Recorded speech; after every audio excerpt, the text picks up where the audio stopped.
Bom dia, essa é mais uma aula sobre gráficos e eu sou a professora Luciane Alcoforado. Vamos relembrar, as representações gráficas podem ser feitas para variáveis qualitativas, gráfico de barras ou colunas, e gráfico de setores, variáveis quantitativas, gráficos de linha, histograma, boxplot e dispersão, e variáveis espaciais, mapas geográficos, mapas de calor. Vamos aprender sobre histograma. Lembrando que histograma é utilizado para representar o comportamento de uma variável quantitativa. Segundo Alcoforado e Levy, o histograma é uma representação gráfica da distribuição de frequências de uma massa de medições, normalmente um gráfico de barras verticais. Tal gráfico é composto por retângulos justapostos, em que a base de cada um deles corresponde ao intervalo de classe e a sua altura à respectiva frequência. Para Bussab e Moretti, o histograma é um gráfico de barras contíguas, com as bases proporcionais aos intervalos das classes e a área de cada retângulo proporcional à respectiva frequência. Vamos ver como é que é a aparência. Parece um gráfico de barras. No entanto, se vocês se lembrarem, no eixo X, um gráfico de barras possui categorias e não números. Aqui nós estamos falando de uma variável quantitativa, portanto, ela é numérica. Veja que a variável está representada no eixo X e os seus valores, aqui a variável é o consumo em milhas por galão de vários modelos de carros. Então, este consumo varia de 10 a 15, de 15 a 20, de 20 a 25, 25 a 30, 30 a 35. O nome que se dá a estes intervalos são intervalos de classe. Então, nós temos de 10 a 15 é o primeiro intervalo e assim por diante, até de 30 a 35, o último intervalo. A altura, então, vai ser definida pela frequência de cada classe. Esta frequência pode ser representada pela frequência absoluta, como é o caso aqui deste gráfico, mas também poderia ter sido representada pela frequência relativa. Então, ao ler este gráfico, nós vemos que, por exemplo, o intervalo de 10 a 15 apresenta no eixo Y a altura 6. O que significa isso? Já já a gente vai ver. Então, vamos aprender agora a fazer a leitura do gráfico. Voltamos então ao gráfico que estava no slide anterior. Conforme eu falei, vamos aprender a interpretar este gráfico. A altura 6, no primeiro retângulo, que vai de 10 a 15, representa o número de observações desta variável na minha amostra. Então, eu tenho uma certa quantidade de carros que foram observados com relação ao consumo e 6 destes modelos que eu tenho na minha amostra apresentaram um consumo que varia no intervalo de 10 a 15. No intervalo de 15 a 20, como consumo, eu observei 12 modelos de carros. Já no intervalo de 20 a 25, um consumo, então, de 20 a 25, corresponde na minha amostra a 8 modelos de carros. De 25 a 30, eu observei apenas 2 modelos de carro. E de 30 a 35, eu observei 4 modelos de carro. Então, note que a maior parte dos carros da minha amostra possuem um consumo no intervalo de 15 a 20. Ou mesmo se eu juntar os dois intervalos, na sequência, eu poderia dizer que a grande maioria apresentou consumo de 15 a 25 milhas por galão. Muito bem. Mas não é só isso que eu observo nesse tipo de gráfico. Eu também estou interessada, ao fazer o histograma, em observar o comportamento desta variável. Eu vou sempre comparar em relação a um padrão simétrico. O que seria esse padrão simétrico? Eu espero encontrar um retângulo mais alto no centro do eixo X e os retângulos vão decrescendo à medida que eles caminham para a direita e também à esquerda deste que seria o retângulo central. Muito bem, o que nós observamos aqui? O retângulo mais alto corresponde ao intervalo de 15 a 20. E os retângulos que estão à direita deste mais alto e à esquerda do mais alto vão diminuindo de tamanho. Mas eles não vão diminuindo de tamanho de uma forma simétrica, conforme vocês podem ver.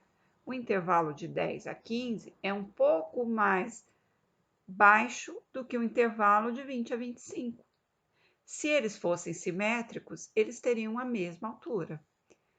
Evidentemente que a maior parte das variáveis não vão ter um comportamento simétrico, mas como eu vou fazer uma comparação em relação a um modelo padrão, este modelo padrão vai sempre se basear no modelo simétrico. Então, eu observo que este comportamento desta variável não é simétrico e ela tem uma tendência de assimetria. Então, nesse primeiro momento, nós vamos nos referir a um comportamento do consumo de milhas por galão de modelos de carro como sendo um consumo assimétrico.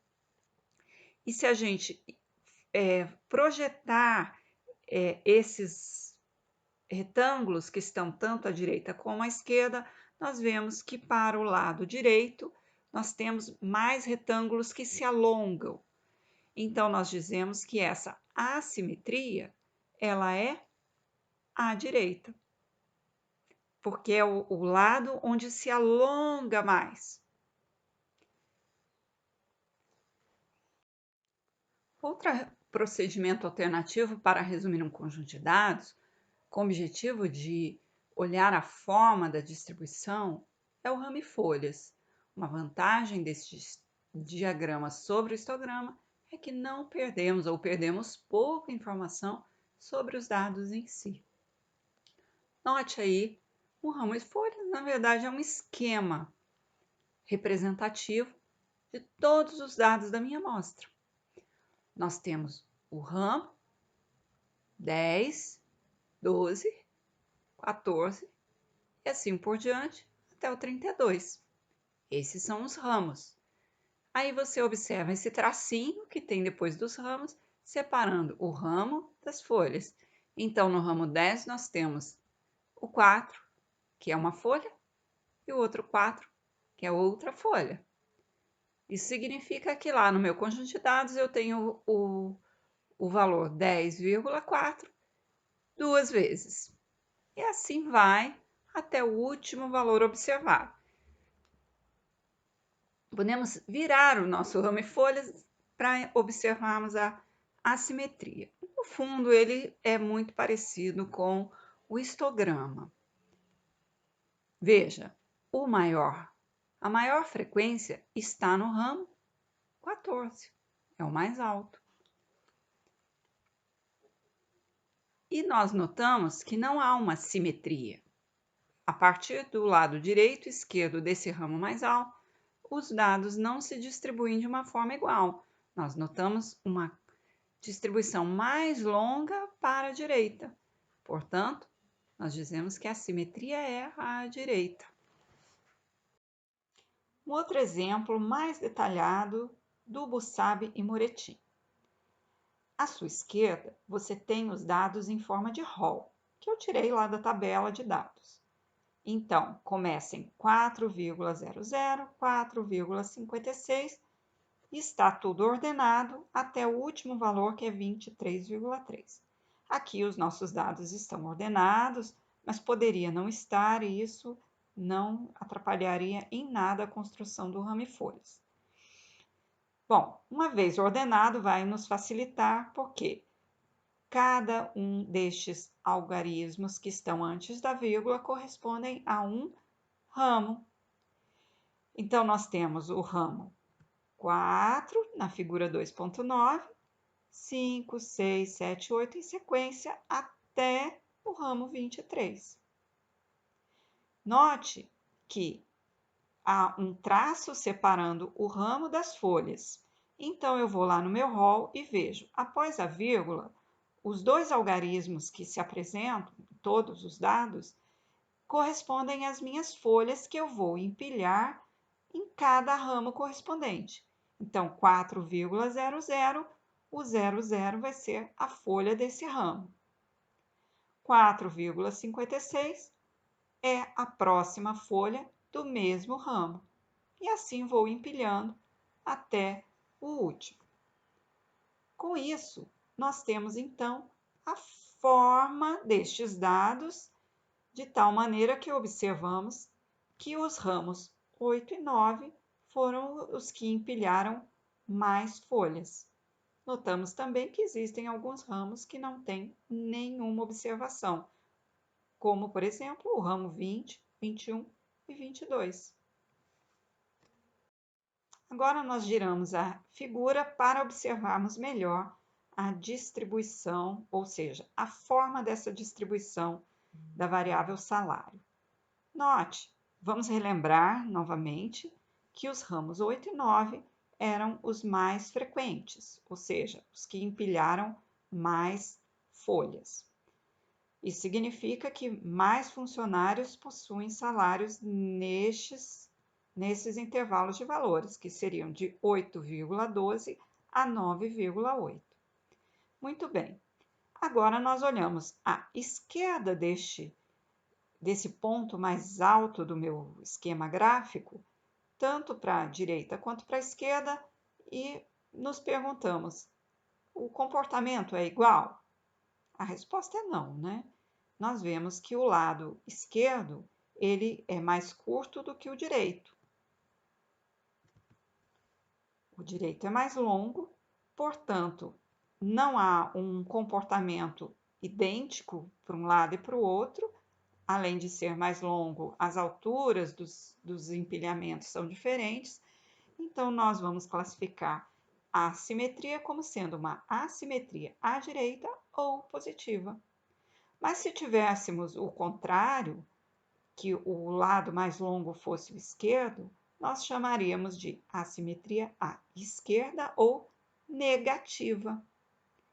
Caso tivéssemos o mesmo comportamento à esquerda e à direita, aí sim, neste caso, teríamos uma simetria. Agora você deve exercitar. Aqui está o início da seção 2.6 do livro do Bussab Moretim. Comece por aí. Procure fazer o máximo de exercícios que você puder e consulte o Google Classroom para saber se tem mais alguma atividade para você. Finalmente, chegamos ao final desta aula. E nesta aula aprendemos a representar variáveis quantitativas em forma de histograma ou ramifolhas. Vimos como construir estes gráficos e como interpretar a forma da distribuição da variável em análise, que pode ser simétrica, assimétrica à direita ou positiva e assimétrica à esquerda ou negativa. Bons estudos a vocês e até a próxima aula!